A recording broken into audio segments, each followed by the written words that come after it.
Good afternoon, crypto enthusiasts. We have a very fun video for you today.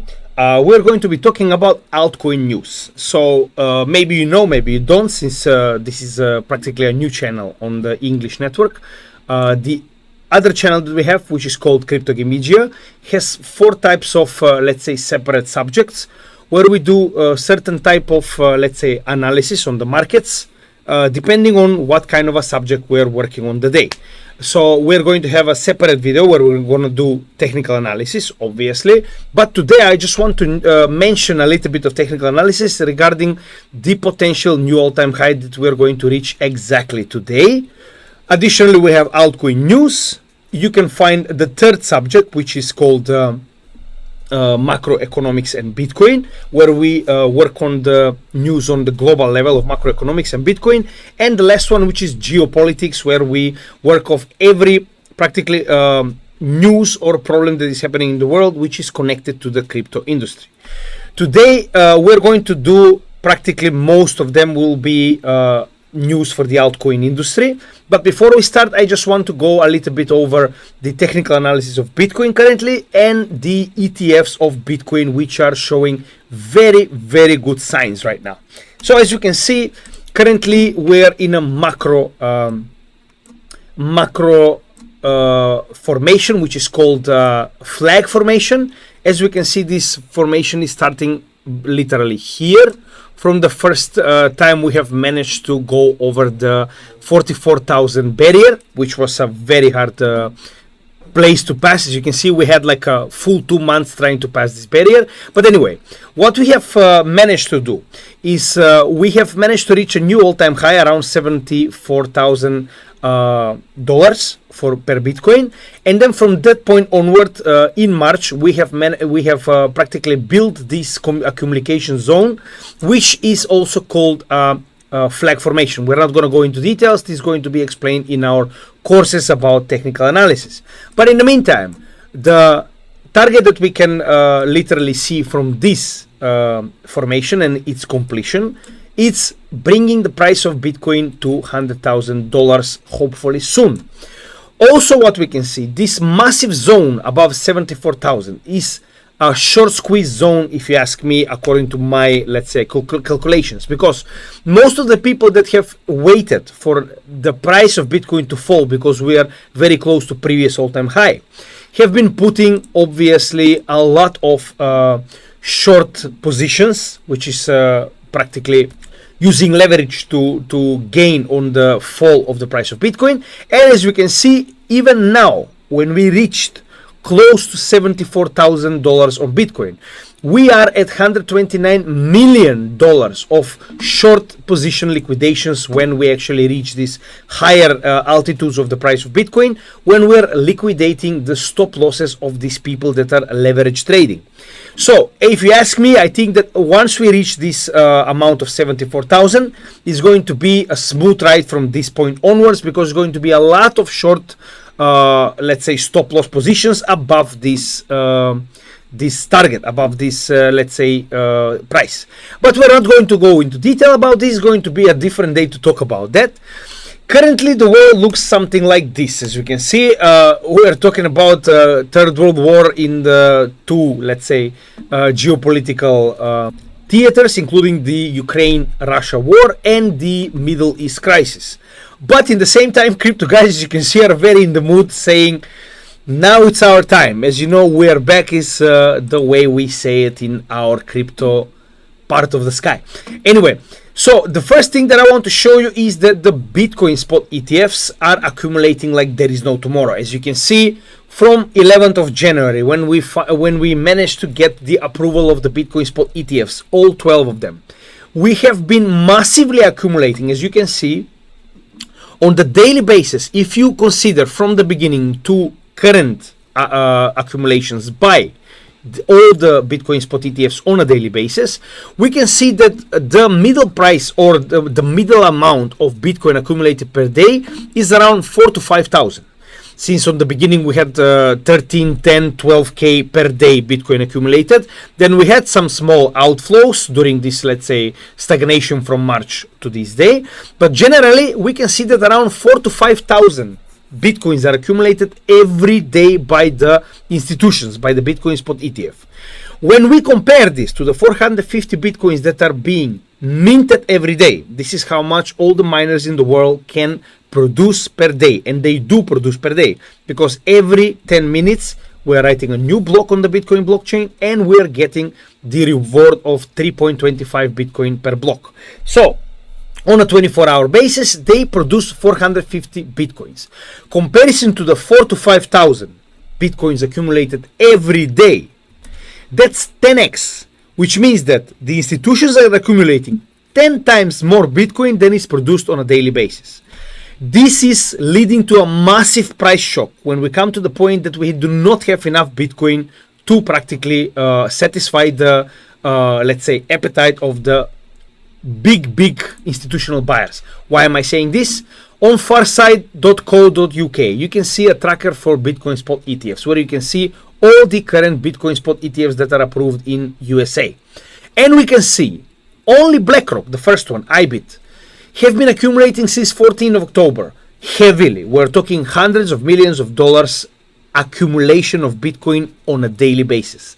Currently, BlackRock possesses 2% of the total Bitcoin that will be in existence until the end of time, which means that BlackRock is heavily interested in accumulation of Bitcoin, and we know why, since we know exactly how much this is going to be appreciating over the coming decades.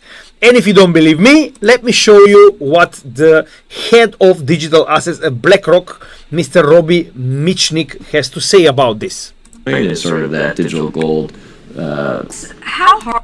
Let's see what the reporter has to say, practically has to ask him, and let's see how they are selling this, let's say, capital good. Hard is the sell when you think about the retail investor base that can get into this. If you're trying to tell them it's digital gold, that the volatility is still so high, and many people don't understand exactly what it is at the end of the day. Is it something that will eventually be used as more payment methods moving forward across different parts of the world? Is it something that you hold and never sell, right?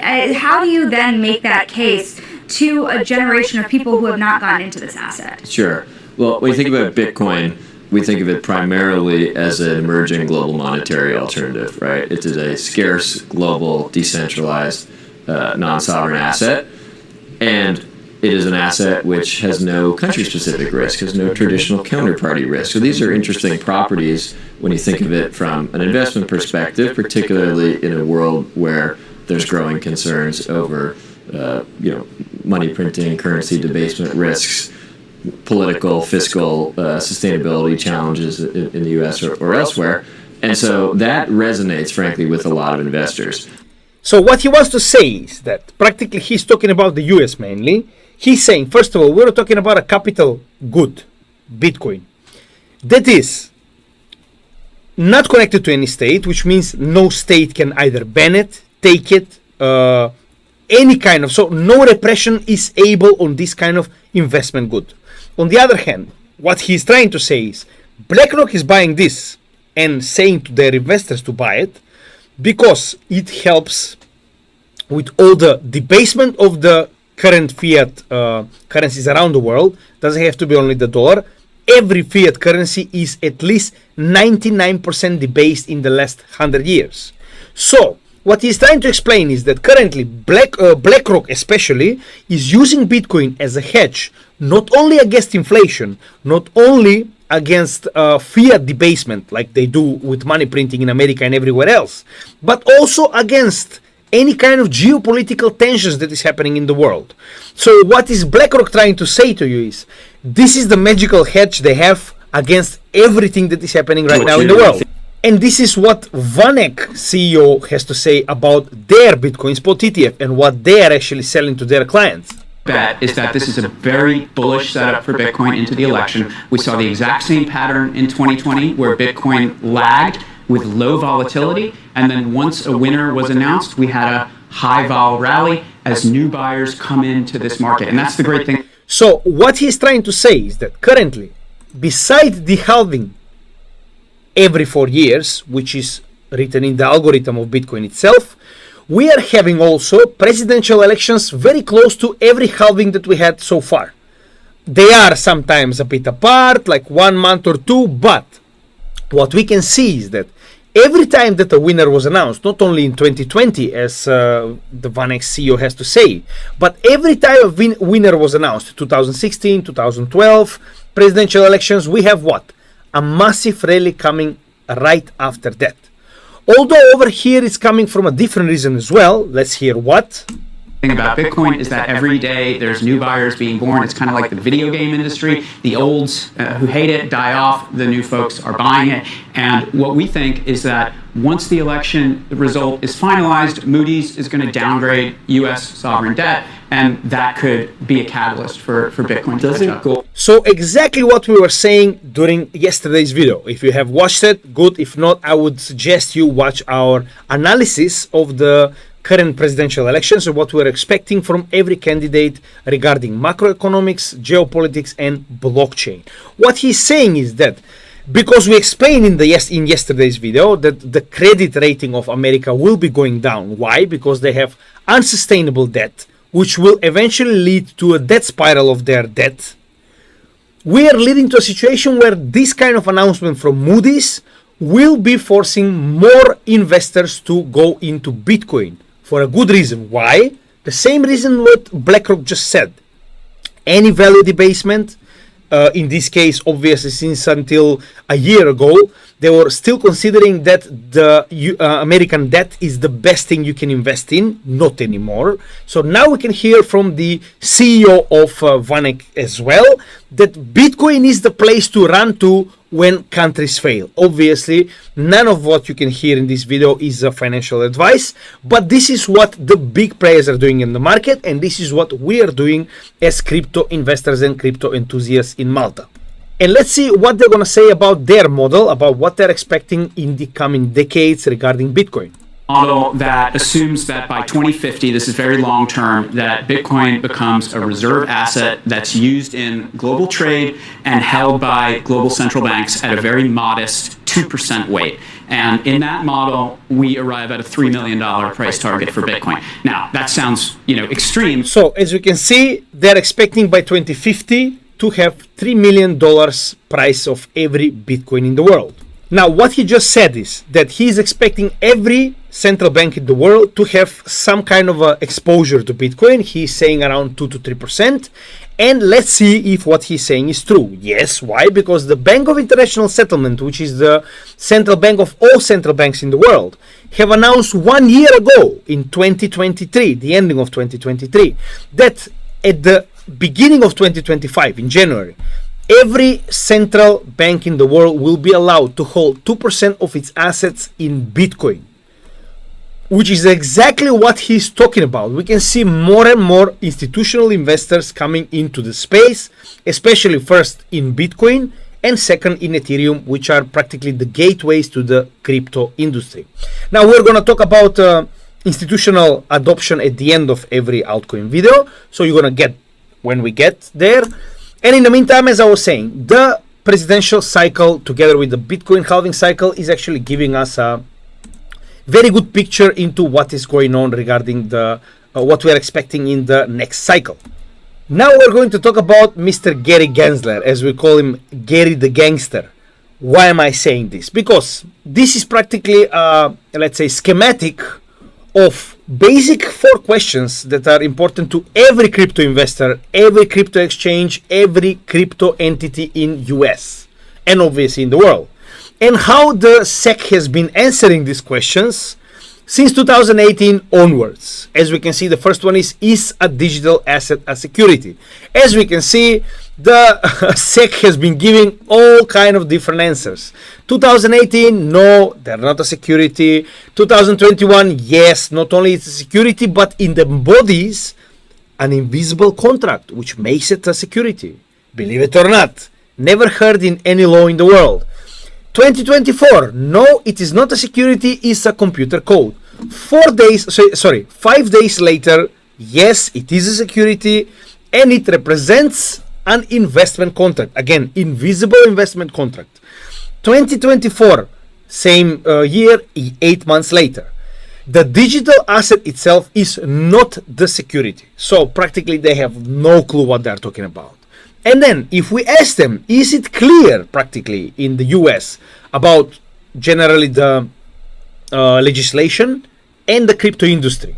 In 2021, we can see that they answered there is no authority right now, certainty, because still they didn't have appointment of one or another regulatory body which will be giving the rules about this certain category. And then in 2023, let's not forget that Gary Gangster came and he said, of course we have a very clear regulatory frame which is 90 years old. So let's not forget that this frame, which was built in the 1930s, where the highest technology in the world was the transistor, which is radio these days, they are still using the same frame, same legal frame, to be trying to legalize or regulate technology which came to practically NFTs, blockchain, and etc. etc. I mean, this is I don't know what to say. If this is not advanced, I don't know what is. America, as you can see, very advanced. Is Bitcoin a security? 2023. No, it's not a security. 2024. Maybe. There is still no answer. 2024, 4 days later. No, that's not a security. And can the SEC regulate digital asset exchanges, which we're talking about situation like Coinbase, KRAKEN, etc., etc. In 2021, no, and then in 2022, obviously yes, with authority which was never given to the SEC. Now, in the same time, I want to show you this very funny clip of a Bloomberg reporter, which is literally laughing at Mr. Gary Gangster's face. Talking of disclosures, one disclosure from former President Trump is that he would fire you, ultimately, unsurprising to you, I'm sure. So, Caroline, I'll let you go to your next question. A lot to get on with, and your term is what, until June 2026? But will it run until then? Many feel that perhaps not. I mean, she literally wiped the floor with this guy. Literally twice she's coming back to the same question. Like, you're not going to last until the end of your term at June 2026.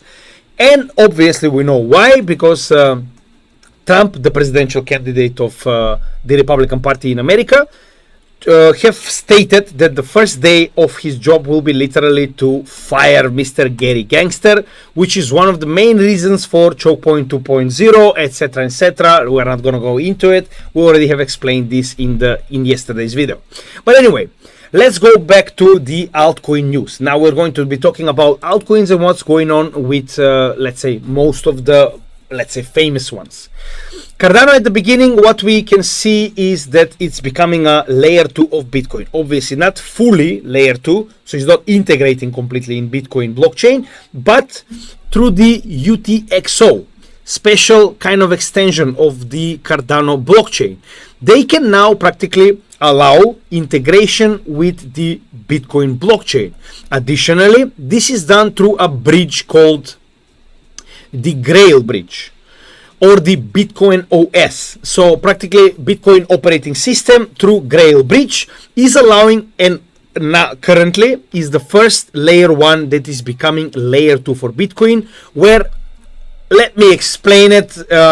Practically I cannot explain it as best as Mr. Charles Hoskins, the creator of Cardano, so I'm going to just allow him to explain to you what exactly he's doing. The biggest thing is Bitcoin coming to Cardano. Guys, this was personal for me, and I almost cried when I saw the zero knowledge transaction happen.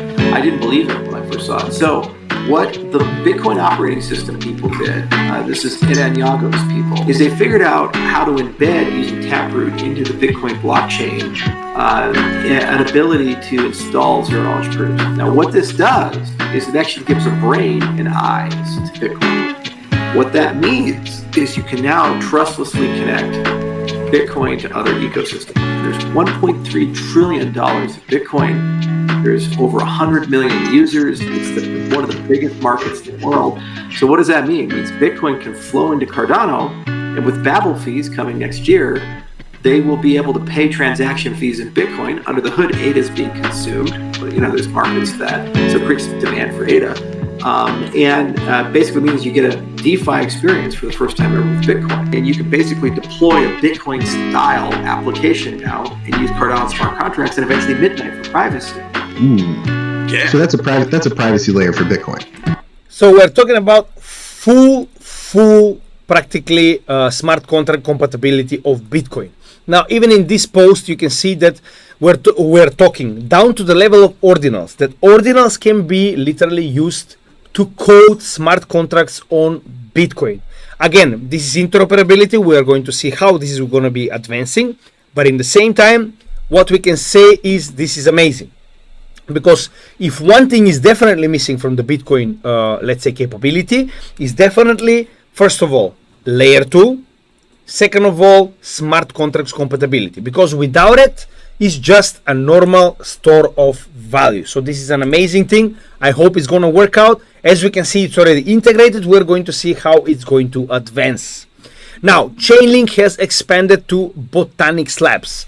Why so important? Because BOTANIX Labs is also layer 2 of Bitcoin, or is trying to be a layer 2 of Bitcoin. This is a special protocol that is building to practically give Bitcoin what is missing, as we were discussing, layer 2, which also will give smart contract compatibility. Now, as we can see, there is a unofficial competition who's gonna get to be the first one to literally allow Bitcoin to have interoperability, to have smart contracts compatibility, which is an amazing thing, and I hope one of these projects will win, and I hope this project will be in my portfolio as well, let's be honest. But at the same time, Chainlink is everywhere. His cross-chain interoperability protocol is something amazing, which we can see in most of the chains, especially because Chainlink in the same time is also an oracle. And the best part about this is that, aside from the fact that BOTANIX Lab will get all the features of the cross-chain interoperability protocol, as well as the biggest and best oracle in the blockchain space, they will get bridged to the Ethereum blockchain, because by using the CCIP, we're coming to a situation where BOTANIX Lab as a layer 2 of Bitcoin will be compatible with all the Ethereum ecosystem, including all the layer 2 of Ethereum. Now we're going to see how this is going to advance, but it's good for both projects, obviously. Next thing that I want to talk about is Alchemy Pay. This is a very small project that we have in our portfolio. It's around $150 million market cap, but they are amazing from what I have seen. Again, don't forget, this is not a financial advice. I'm not telling you what to buy. I'm just generally telling you what currently these projects are working on, and obviously you need to do your own research to see if this is good for your portfolio. But in the same time, Alchemy Pay have done so many great things in the, let's say, last year or so, and in the same time we can see that they are currently trying to move on from the ERC20, because they are currently just a token on Ethereum blockchain. So they're trying to move to their own layer 1, which will be a proof of authority blockchain. Proof of authority, we know this blockchain previously from VeChain. VeChain has this kind of a blockchain where practically they can stake the ACH tokens the same way you stake the VET tokens in the VeChain. But instead of getting ACH or VET tokens, I think that you will be getting a special type of gas token. Let's see. That's how it was on VeChain. Let's see how it's going to be on ACH. The blockchain is still not obviously done. They're still working on it, but it's a good thing that they have so many details to share with us. First of all, it's going to be done by the Solana virtual machine architecture. They have this special software development kit, which is done to practically make special kind of proof of stake blockchains, which will be compatible with Solana virtual machine. In this case, they will be compatible with all the ecosystem on Solana. Additionally, let's not forget that Alchemy Pay mainly work with practically transfers of money, and most important, off and on ramps for any kind of fiat to blockchain and backwards. Let's not forget that this is a project that is used by most of the big centralized exchanges like Binance, Coinbase, KRAKEN. I'll show you later. But in the same time, this year what is very important is to see that we're having a new blockchain built, as going to be unique only for for Alchemy Pay, and in the same time the gas can be paid in the ACH token, but in the same time, believe it or not, it can be also paid in any kind of fiat currencies that is acceptable and compatible with the Alchemy Pay blockchain and platform. Additionally, for their roadmap, we can see that they are kicking ass big time. They have managed in 2024 to accumulate 20 different so they have managed to accumulate 20 global fiat transfer licenses. This is special license that you use practically to be able to transfer money in and out of the country. And again, we're talking about big licenses. Why am I saying this? They have 3 or 4 of America's states. Additionally, as we can see, currently they are waiting for a new license to be able to work in Hong Kong. They have acquired a license in all Australia, and they're also waiting for a license in Dubai. So we're talking about somebody that is already working globally. Additionally, they're setting up a digital bank, Web3 digital bank for all Australia, New Zealand, and obviously the regions around Australia. Now, depends who can actually benefit from this. In the meantime, let's not forget that they also have an exchange rate where you can not only change fiat for blockchain currencies, but you can also exchange the fiat currencies in one another.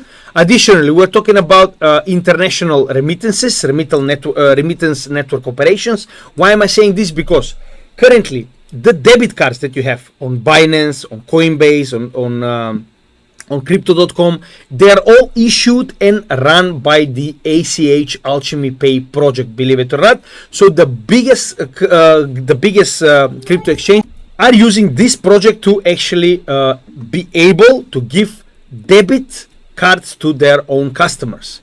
Now we can see, except for Australia, they're also going to Korea. Let's not forget that not only that they are actually providing the remittances for the big exchanges, but they also provide a special soft POS. This is a crypto payment solution where you can connect Coinbase, Kraken, and MetaMask profiles directly to the Alchemy Pay solution. They have a special solution which can be implemented in a web page, and you can actually use your personal, let's say, account on Coinbase, Kraken, and MetaMask to be able to pay practically on these special spots where this is going to be enabled. So this is very cool because as we can see, more and more of these solutions are helping you to have easier on and off ramp to fiat and back, and also not even to need a fiat off ramp, where you can actually do it directly from any application to any application on the Web 2 and Web 3.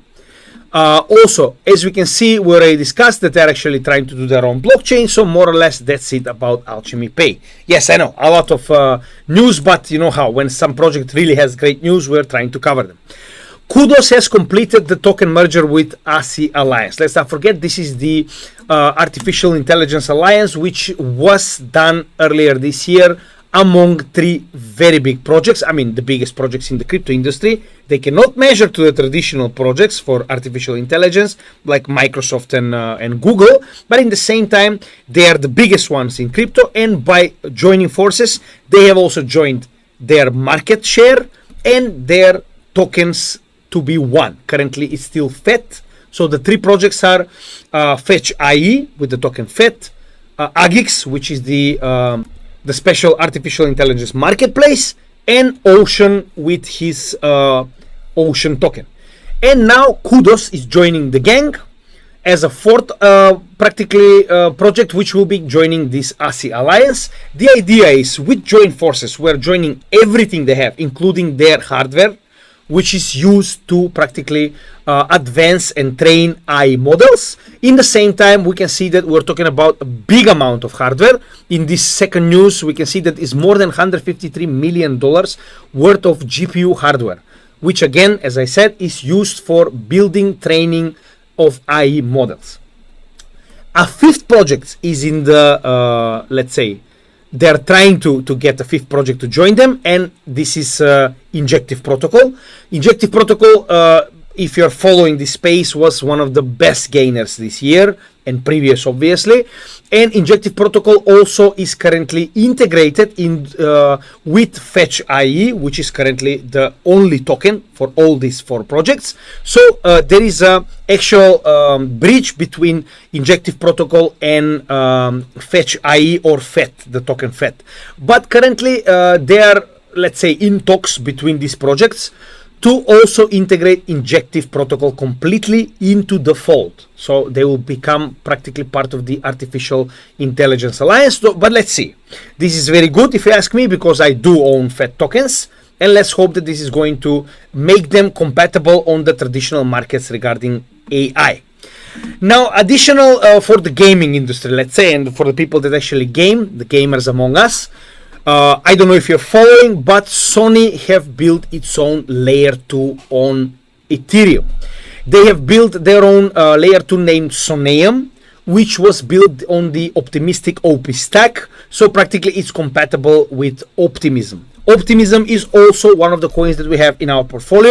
Now, mainly we have bought Optimism because Base, the blockchain, the layer 2 blockchain, which is used by the Coinbase, one of the biggest blockchain exchanges in the world, is built on Optimism stack. And second, because they are advancing a certain technology called superchains, which is working on interoperability of all the layer 2s on the Ethereum ecosystem. Now, this is a plus.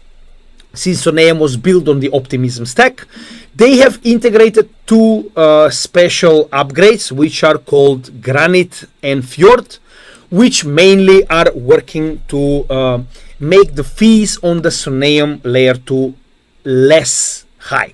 Why is this important? Because think about it. SONEIUM is going to be the blockchain layer on which the next gaming, let's say, games themselves and the platform Sony and their console will be built. So it means that the fees need to be as low as possible, which is not the case in all the Ethereum applications.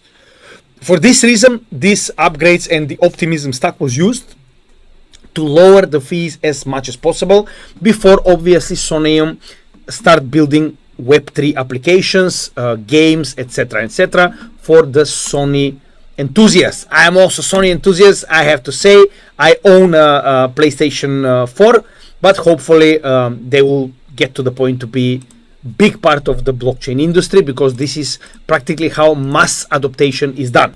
Now, next user coming from Kaspa. Kaspa is a proof of work, very, very good blockchain. I have to say, one of the best done proof of work in the world.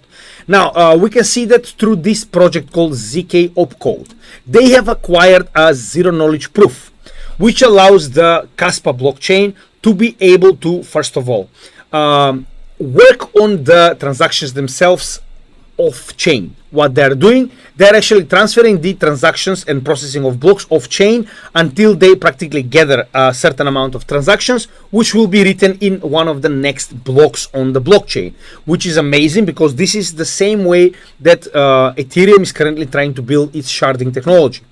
Additionally, we can see that Kaspa also integrated its own KRC20 tokens, which means that Kaspa is smart contract compatible and people can actually build build applications on the Kaspa blockchain, which is amazing because for proof of work is not very common to see this kind of smart contract compatibility. On the other hand, this is a bit of let's say a bit older news, but still very, very important. The CRESCENDO hard fork was done in August 19, 2024. Now, we do not own Kaspa in our portfolio, just for information's sake.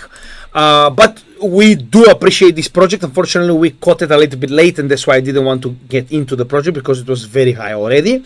Now, in the same time, this kind of hard fork actually allowed the blockchain itself. We're not going to go into details because let's not forget, at the end of the day, I am not a programmer, I'm not a developer, I am a lawyer by trade, and I am a macro financial specialist because I have finished finance and financial law master's degree. But in the same time, we can see that these kind of basic things about blockchain, I think I can explain enough.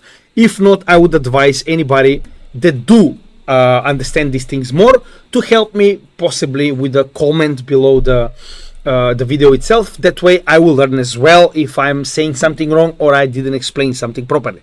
Now in this case we can see that they have managed with this crescendo hard work to raise the block rate from 1 to 10 blocks per second, which means currently there are 10 blocks being written on the Kaspa network every second. When you see that one block is produced every 10 minutes on the Bitcoin blockchain, you will see how fast this blockchain is in comparison to the first blockchain that ever existed, which is Bitcoin. I think this explains how ahead this practically proof of work blockchain is. On the other hand, also we can see that not only that investors got interested in Kaspa, we can see that also Marathon Digital Holdings, which is the Marathon Mining, the biggest mining corporation in the world for Bitcoin, have until 25th of June accumulated an amazing 93 million CAS tokens. And currently we can see that from 25th of June, this is the, as we can see, the Kaspa hash rate. If we go to all-time high, if we see what happened on the 25th of June, we can see that by that time the hash rate skyrocketed, which means the bigger the hash rate, the bigger the amount of miners that came to practically protect the network and solve the algorithms which will allow them to write the block and get the reward for every block. Now in this case we can see that big names like Marathon Mining, which is the biggest operation in Bitcoin mining, are interested in this project. That allows you to see that they actually appreciate the blockchain itself and they obviously are seeing something good in this project. MANTLE, also called as MNT for its token. This is something that we don't have in our portfolio as well. AGORA is practically a name in the stablecoin, let's say, part of the blockchain, which is similar to Circle or Tether. But AGORA is known for its AUSD coin, which is a stablecoin rooted or anchored to the Australian dollar. Currently, Australian dollar or AUSD stablecoin is native to the MANTLE blockchain as well. Why is this important? This is also a layer 2 on Ethereum. If it becomes practically native to MANTLE, it becomes native to any layer 2 on the Ethereum ecosystem, obviously, and on the Ethereum ecosystem itself. And if you ask me, more stablecoins are being, let's say, made to be approachable and native to all these layer 2s, allows more people to enter the practically ecosystem. So obviously more people, more adoption, more capital, more profit for everybody that is investing in these kind of projects. Also, we have a very interesting news about Mantra, also not part of our portfolio. Its own token currently will be on a blockchain of its own. Mantra is developing a proof of stake blockchain, which will allow you to stake your own tokens. These are the native tokens on Mantra chain, which was ERC20 until now. So it was a practically Ethereum native token. Now it's becoming a coin with its own proof of stake blockchain. Now in this case, practically you can use OM for the gas fees to pay on this newly produced blockchain, as well as to stake it and to practically help protect the network itself. Additionally, there will be a second token called Karma, which you can acquire by fulfilling some kind of, I can imagine this is something that is native to the people that are investing. I'm not going to go too much into detail, but when you solve some kind of tasks that are given, I can imagine, by the foundation of the Mantra itself, I can imagine you will be winning these Karma tokens as explained in this news article. Additionally, let's not forget that Mantra is a very interesting project which mainly works on real-world asset tokenization, and currently they have a very big contract with a enormously big company in United Arab Emirates called MAG, which now, according to the contract that they have written to practically concluded between themselves, they need to tokenize $500 million worth of real estate in Dubai. Now, this is amazing because, first of all, we can see that more and more the blockchain technology is coming in every sector of the world, which is amazing. And in this case, because it has a actual use case in the real world, that makes it more and more adoptable. Mantra has other contracts as well, but nothing significant like this one.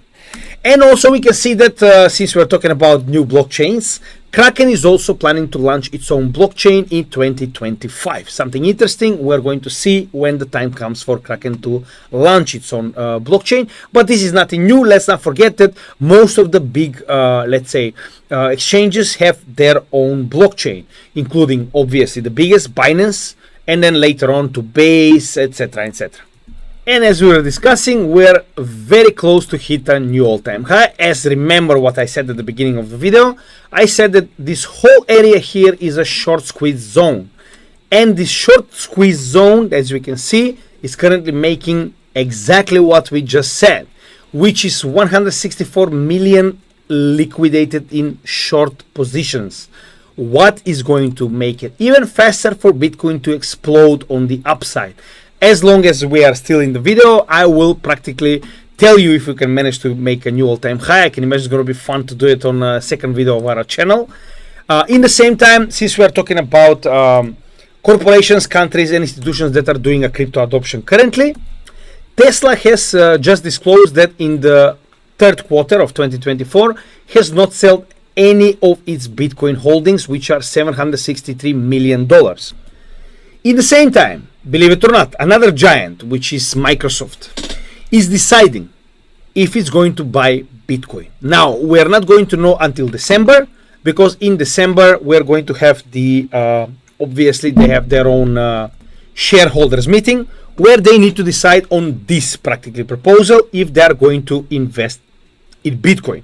Now we're going to see how this is going to be. We're not going to go into details, but since we're talking about the elections, we'll need to finish on the 5th to practically more or less 6th or 7th of November. Additionally, if Microsoft decides to buy, which is going to be decided in December, together with the new two at that time meetings of the Federal Reserve, we're going to have a lot of catalysts for potential Bitcoin new all-time high run every second week. So let's see how that's going to go. In the same time, Pennsylvania, like many other states of the US, have decided to approve the Bitcoin bill, which means that they will have complete rights for all its citizens to self-custody their Bitcoin and every other crypto. Tax exemptions, I can imagine this is for long-term investors and obviously mining node operators, and obviously it legalized the mining operations on its territory. We're not going to go into details, obviously, since every one of these states have more or less done the same. In the same time, Suriname is a very small island state, and its presidential candidate called Maya Parbo is actually pledging to make Bitcoin its legal tender, which will make the third country in the world to do so after El Salvador and the Central African Republic. Now let's see what she has to say.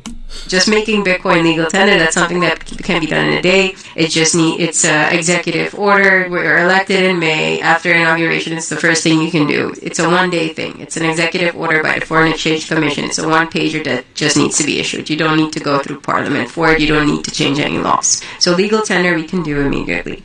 But making it the unit of account, for that we will need to have a structured process to it. So for that, we've created a transformation commission, and we're rounding up Austrian economists right now, and how quickly we can roll it out depends on, whether we're able to issue that bond to pay off IMF sooner, or strategically come up with a solution for that, and how we transition from the SRD to Bitcoin as unit of account.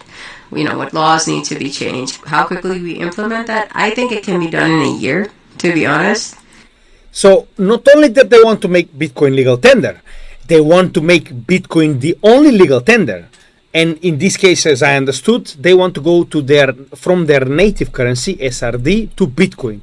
Now, I didn't actually understand completely if they're going to make Bitcoin the only tender, or they're just saying how they're going to transfer from one to another currency if the country has two legal tenders. But in any case, this is a very big step.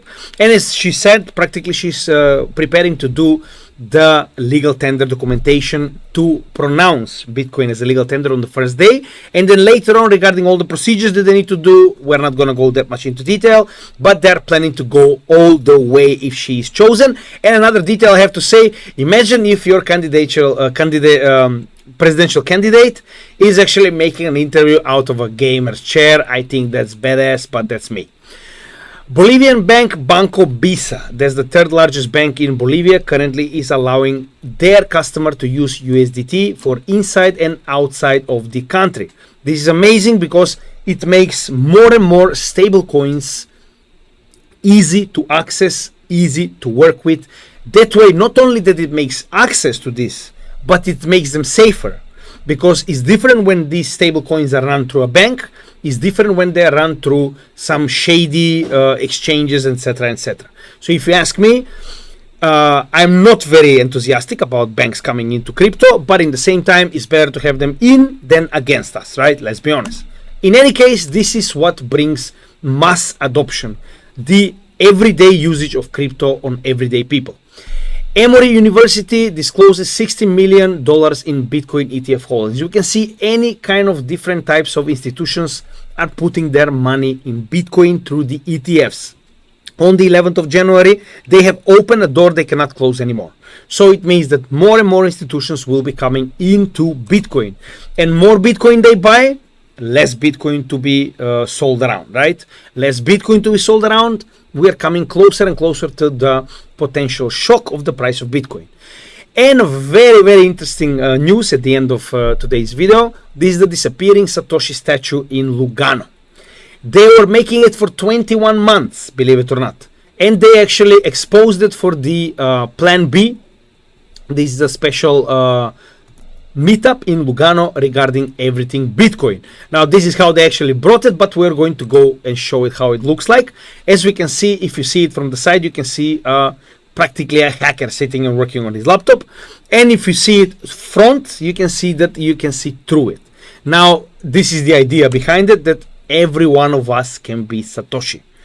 Trust me, I'm going over there to take a picture with this for sure. And next is Slovenia for the second, practically first most famous, and this is the second most famous Satoshi sculpture. And at the end, I hope that you liked what we did for you. I hope that you are going to continue following our guerrilla education, or what the rich 1% doesn't want you to know. Now join the 99% as we fight for our financial rights and financial independence. In the same time, this is our Facebook page. All the links to our other, let's say, social media like Instagram, Twitter, and the YouTube channel you can find on our Facebook page. Obviously, I would ask you to do a small like, share, subscribe, and comment if you like this content, and we're going to do more for you, definitely. This is our channel. This is the video that we have made yesterday for the US presidential elections. I would advise you to watch it if you haven't already, because we explain in detail what we're expecting from these US presidential elections regarding macroeconomy, geopolitics, and blockchain. Thank you, and hope you are going to join us for a lot more videos, since, trust me guys, Bitcoin bull market is coming.